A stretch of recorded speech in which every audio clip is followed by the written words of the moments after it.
Ndagusuhuje, nitwa Didas Turirimbe. Ikaze mu isi yo muri Ukraine n'Uburusiya. Ikaze mu ntambara ya Ukraine n'Uburusiya. Munyemere tugaruke ku bitekerezo bya bamwe mu bagaragaza ko igihe iyi ntambara yawe ikomeje bishobora gufata indi ntera bikaba byatera intambara ya gatatu y'isi yose. Uwahoze ari perezida w'Uburusiya akaba kuri ubu yungirije ku buyobozi bw'inama y'umutekano y'icyo gihugu, Dmitry Medvedev, yatangaje ko nihagira igihugu kigize OTAN gifasha Ukraine kwisubiza umwigimbakirwa wa Crimea biza kubyara intambara ya gatatu y'isi yose. Medvedev yabitangarije ikinyamakuru cy'umujyi wa Moscow cyitwa IFACT, nk'uko byagarutsweho n'ibitangazamakuru bitandukanye birimo na televiziyo y'Abarabu Al Jazeera.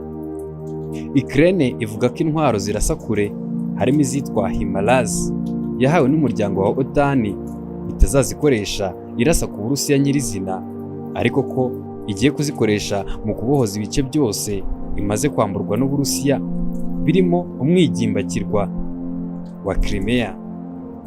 Uburusiya nabwo buvuga ko iyo ntara ya Crimea bwambuye Ukraine mu mwaka wa 2014 ari ubutaka bwabwo bwite, kandi ko naho bumaze gufata kuva mu kwezi kwa Gashyantare uyu mwaka hatazongera kujya mu maboko ya leta ya Ukraine bibaho.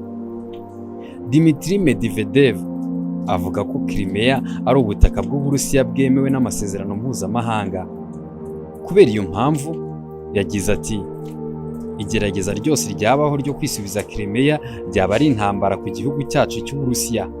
Yakomeje agira ati, kandi mu gihe byaba bikozwe n'igihugu kimwe mu bigize OTAN cyangwa se NATO, bisobanuye ko intambara yahita itangira kuri uwo muryango wose.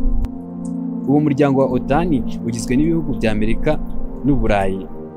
Iyi ngiyi yaba ari intambara ya gatatu y'isi yose, ibyago bya rurangiza byaba bibaye ku isi. Medvedev avuga ko ahandi hagiye kuvuka ikibazo gikomeye ari mu gihe ibihugu bya Finland na Sweden byaba bibaye abanyamuryango ba OTAN byeruye. Uburusiya ngo buzahita burinda imipaka buhana n'ibyo bihugu ku buryo bukomeye cyane, bwiteguye kurebanisha ibisasu bya kirimbuzi bya OTAN n'ibyabwo. Ibihugu bigeze kure gahunda yo kuba abanyamuryango ba OTAN, kandi nabo bamaze kubyemerera kwinjiramo mu gihe cya vuba nubwo kitaratangazwa. Ibi ngibi Uburusiya bubitangaje mu gihe bwamaze kwigarurira amajyepfo n'uburasirazuba bwa Ukraine, harimo igice cya Donbass. Donbass ni igice kigizwe n'intara za Luhansk na Donetsk. Nk'uko ariyo ntego nyamukuru Uburusiya bwavugaga ko bufite igihe bwatangizaga ibitero kuri Ukraine mu kwezi kwa Gashyantare kuri uyu mwaka, bemeza ko babigezeho gufata igice cya Donbass. Ibi ngibi byateye ikibazo gikomeye umuryango wa OTAN na Ukraine by'umwihariko, kuko igihe Uburusiya bwatangiraga iki gitero ibihugu byavugaga ko nta santimetero ebyiri cyangwa se imwe y'ubutaka bwa Ukraine izajya mu maboko y'Uburusiya.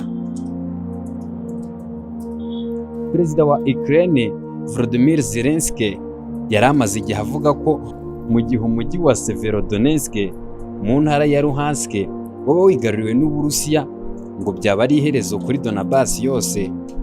None ibi ngibi byararangiye, Uburusiya bwamaze kuyigarurira. Mu nama y'abakuru b'ibihugu birindwi bya mbere ku isi bikize G7 yateraniye mu Budage mu gihe cy'iminsi 3 kugeza kuri uyu wa mbere, umukuru w'Ubudage Olaf yabwiye itangazamakuru ko batazemera na rimwe Perezida Vladimir Putin w'Uburusiya gutsinda intambara ya Ukraine. Iyi nama ya G7 yarangiye hahita haterana iy'umuryango wa OTAN i Madrid mu gihugu cya Espagne. Yo yafashe umwanzuro wo guha Ukraine ubufasha bwose bushoboka kugira ngo yirukane Abarusiya ku butaka bwayo, by'umwihariko ikabohoza ibiribwa byaheze ku byambu. Iyi nama kandi yahise ifata umwanzuro wo kongera abasirikare ba OTAN ku mipaka uwo muryango uhana n'Uburusiya, bakava ku bihumbi 40 bakagera ku bihumbi 300. Kuwa gatandatu tariki ya 19 Kamena 2022, umujenerali wo mu ngabo z'Ubwongereza witwa Sir Patrick Sander yasabye ko habaho kwitegura kurwana n'Uburusiya, kandi bikajyana nuko yaba ari intambara ya gatatu y'isi yose. Iyi myiteguro yose irakorwa ku ruhande rwa OTAN, ariko ku rundi ruhande Abarusiya nabwo n'inshuti zabwo nabo ntibicaye ubusa, kuko mu cyumweru gishize hateranye inama y'ibyitwa BRICS. Aha ngaha ni ukuvuga Brazil, Uburusiya, Ubuhinde, Ubushinwa na Afurika y'Epfo. Ntawamenya imyanzuro yigiwe muri iyi nama cyangwa se yavuyemo, nubwo batangaje ko bagomba kwagura umuryango ushingiye ahanini ku bukungu. Ntawamenya kandi biza kuva mu ruzinduko perezida w'Uburusiya Vladimir Putin arimo agirira mu bihugu by'inshuti ze nka Tajikistan na Turkmenistan. Akaba ari bwitabire n'inama mpuzamahanga y'ibihugu bihuriye ku nyanja ya Caspian, ari byo Azerbaijan, Kazakhstan, Iran na Turkmenistan. Ibi byose biraba mu gihe Ubushinwa, inshuti y'akadasohoka y'Uburusiya, nabwo bwitegura kugaba ibitero ku kirwa cya Taiwan gifashwa na Leta Zunze Ubumwe za Amerika, aho bumaze kohereza indege z'intambara 29 hafi y'icyo kirwa. Ubushinwa buritegura guhita buhangana n'ingabo za Amerika ziri mu Buyapani na Korea y'Epfo, zifatanyije n'iz'ibyo bihugu ndetse n'iza Taiwan ubwayo. Perezida Putin yaherukaga gusohoka mu gihugu cye cy'Uburusiya mu ntango za Gashyantare uyu mwaka, mbere y'uko agaba ibitero muri Ukraine. Akaba icyo gihe yari agiye mu Bushinwa akagirana amasezerano y'ubucuti atagira imipaka na mugenzi we Xi Jinping. Nitwa Didas Turirimbe, mbashimiye ko mwabanye natwe.